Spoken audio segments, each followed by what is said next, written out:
What's going on, Bulls fans? Welcome to another episode of Chicago Bulls Central. This is the first episode, by the way, that's recorded in 6K. Let me know if most of you guys probably won't even watch it in 6K, but I can do it. I have the capability, so I figured, why the hell not? But nonetheless, on today's episode, we will be talking about the Michael Reinsdorf and Casey Johnson interview. We'll be doing some speculation on that and what that could mean to how the team is built in the future. We'll also be talking about the Bulls versus Grizzlies, which is coming up tonight, and everything that goes on in that game. All that today on your number one spot for everything Chicago Bulls related. Let's get into it.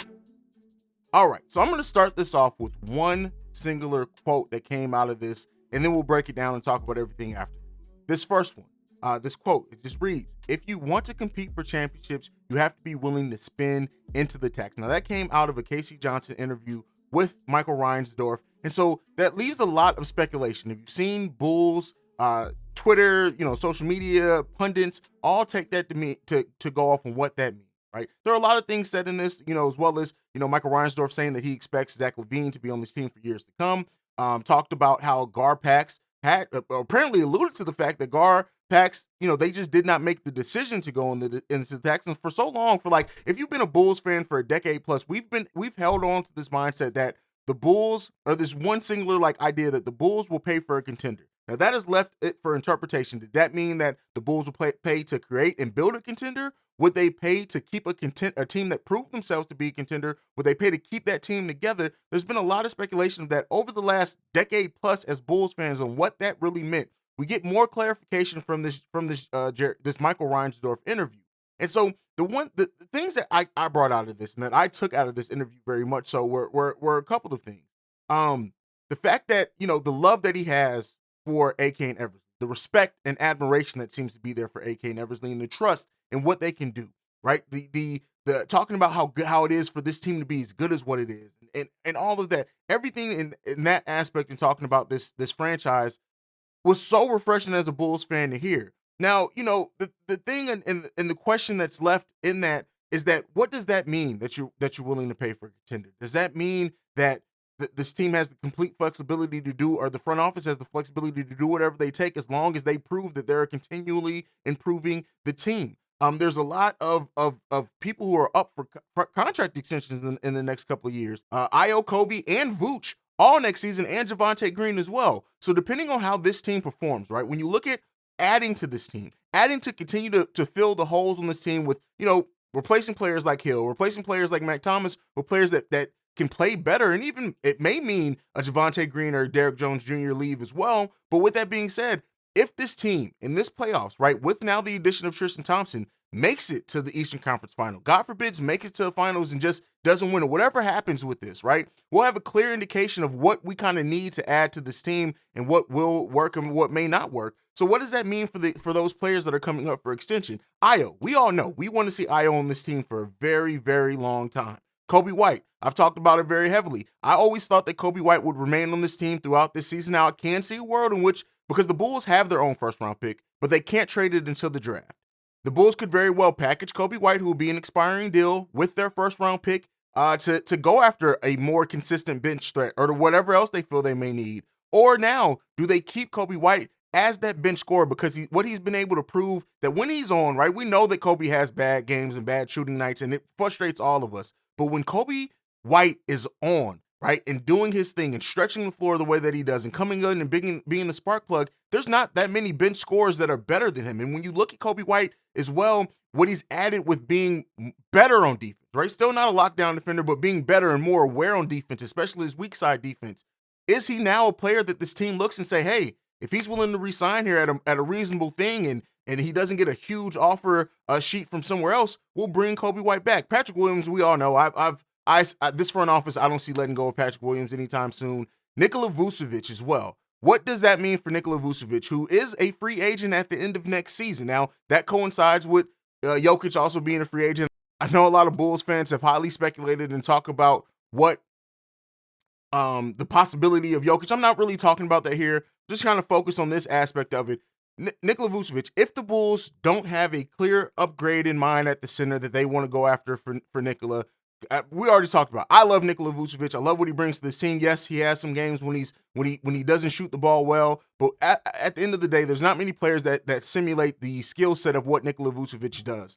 Do the Bulls say, hey, I know you're making $20 million now. When you're up for your extension, does Nikola Vucevic sign for $12, $15 million and give them a discount to keep a team that's possibly contending together? That remains to be seen. But this interview has opened up so many more possibilities for this team. I think for many of us who've been Bulls fans for years and years and years, we've always kept this mindset that this team is probably not going to pay for the tax. Now, with that being said, with the excitement that it seems Michael Reinsdorf has for this team and this franchise and the front office, the faith he has in this front office, now with that going away, what does that mean for how they continue to build the team out? It continues to be an exciting time to be a Chicago Bulls fan, and that just adds to that. Let me know what you guys think down below, and try to keep this away from like other free agent acquisitions. I'm trying to focus this on what this may mean for keeping the certain players in this team. And again, I know certain fans and have biases on who they think doesn't fit this team and won't fit this team and things like that, and I understand that, and that plays a part in your perception of this.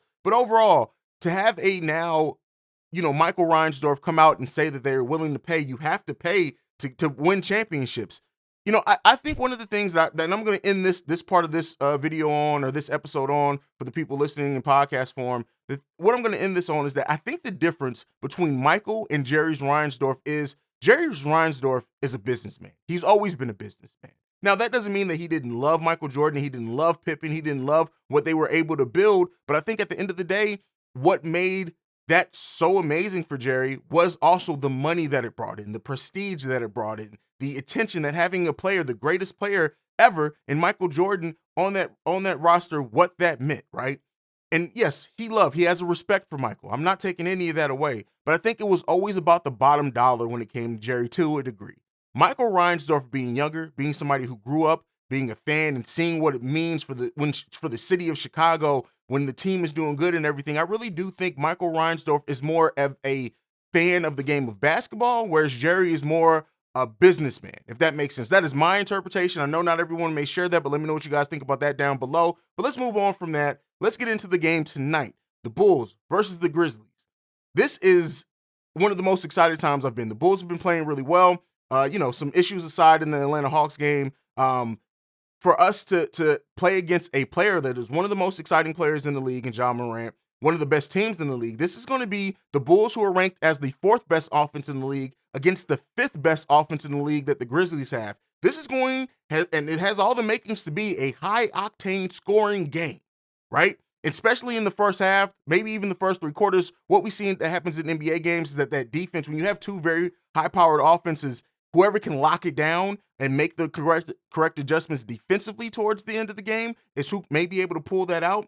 The Grizzlies are ranked as the ninth highest defense as far as rating-wise in the NBA so far this season. The Bulls, we know they fluctuated between being, I think they were first for a while when we were the closest we were to fully healthy, but since then we're ranked right now at 19th.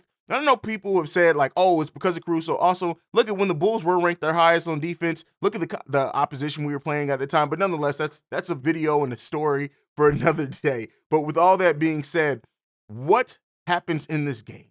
What can Ayo do with Ja Morant? What can the team do with Ja Morant? I think at this point, Ja Morant isn't one of those players that any one player can stop. It has to be the game plan. And again, it may have to be the thing I go to all the time when you have really great players. It's not necessarily about stopping that great player, but stopping everything else around them. Do the Bulls have enough to do that? It seems like Ja's going to play. I checked the injury report right before making this video. Ja Morant is not listed on it at all, meaning he's not even listed as questionable. So it seems like Ja Morant's going to play today, and that, it should. I want to see this Bulls team face against the best competition possible. I want to see how they stack up. One of the biggest critiques that a lot of people have had against the Bulls, and I know some fans are going to say, well, we've been first place, but the Bulls have not played very well against the top teams in the league. Now, there are reasons for that, right? I'm not vilifying or damning the team because they haven't, because there are absolutely legitimate reasons on why some of those games went the way that it did. But with that being said, I know we're down. Lonzo and Caruso, 2 of our best defenders, are 2 best defenders in many ways, and Patrick Williams.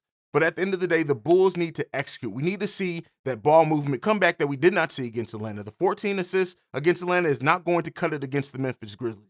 We have to have Vooch locked in as well. We have to have a good offensive game from Vooch, and hopefully him establishing himself down in the post as well. Tristan Thompson paying his big dividends. We're going to need that size in a game like this and his shot blocking ability and everything like that. But we need everyone to be locked in defensively and offensively. I really do think more times than not, the game takes care of itself. We're also going to continue to monitor how Zach LaVine plays. It does seem like Zach was a little timid in that game. As far as, let me not say timid, but maybe, feeling a little tightness there. And, when you have a week off basketball outside of an all-star game, which he played very good in, it happens. But how does Zach play in this game? Does Zach, he had a great third quarter in that game. Is Zach more consistent over the course of this game? Do we get a better Kobe White off the bench as well? We need really all those things to be able to compete with a team like Grizzlies, who are playing some of the best basketball in the NBA right now. But let me know what you guys think down below. What are some of your predictions for the game? What are some of the things you think are going to be key for this team outside of just being able to slow down Ja Morant? What happens with the Bulls? They tend to always let a role player go off as well. If they can stop that in this game also, it could change a lot of things. But overall, I really do like our Bulls' chances in this game. DeMar's playing on a whole nother level. And when you have a player playing on a whole nother level against another player who's playing probably at a similar level in Ja Morant, they may nullify themselves. It's how everything else, and the Bulls have more than enough weapons. It's going to be really, really exciting to just see this game, to take this game in and see what happens. We will have a pregame, halftime hangout, and a postgame all live today for this game. So be on the lookout for that. Also, this is the shirt for Chicago Bears Central, which is a sign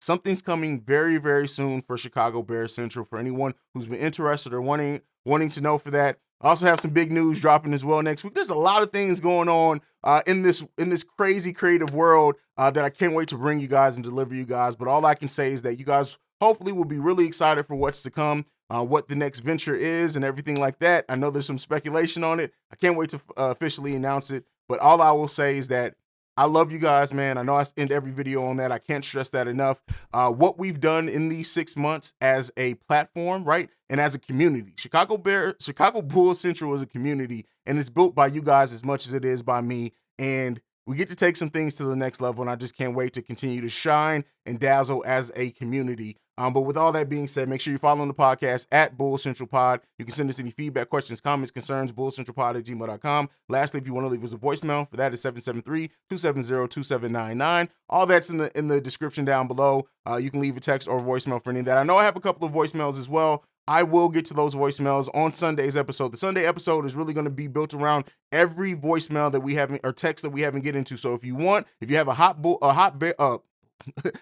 Bulls topic, idea, or anything, or take or anything, make sure you leave it at that voicemail, because I really want to dive into it and give a chance to highlight you guys as we get into an exciting week of announcements and coverage of our lovely Chicago Bulls heading into next week. But that is it for me for today. Thank you guys so much for all the support. Like I like to end everything on, go Bulls. Love you guys.